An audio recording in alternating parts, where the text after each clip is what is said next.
গত কয়েকদিনের চরম বৃষ্টিপাতে গন্ডাছড়া মহকুমাতে নাজেহাল অবস্থার সৃষ্টি হয়েছে। গত দুদিন যাবৎ গন্ডাছড়া মহকুমায় বৃষ্টিপাত অনেকটাই কম বলা যায়। এর মধ্যে ডুম্বুর জলাশয়ে জল ফুসছে, বই কমছে না।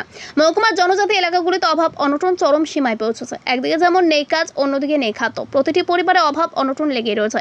জানা গিয়েছে, বন্যা শুরু থেকে গন্ডাছড়া মহকুমার কল্যাণ সিং এবং ওয়ানশাপাড়ায় বন্যায় ব্যাপক ক্ষয়ক্ষতি হয়েছে।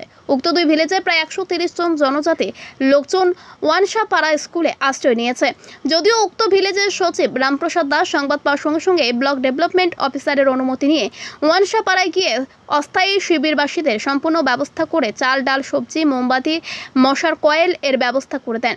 উক্ত শিবিরে আশ্রিত জনজাতি লোকজনদের খোঁজখবর রাখছেন ভিলেজ সচিব রামপ্রসাদ দাস। তবে উক্ত অস্থায়ী শিবিরে আশ্রিতরা জানান, শিবিরে পানীয় জলের তীব্র সংকট থাকায় বর্ষার জলই পানীয় জল হিসেবে পান করে চলেছে শিবিরবাসীরা। পঞ্চায়েত সচিব রামপ্রসাদ দাস চেষ্টা করে চলেছেন যাতে শিবিরবাসীদের মধ্যে পরিশ্রুত পানীয় জল কিভাবে পৌঁছানো যায়।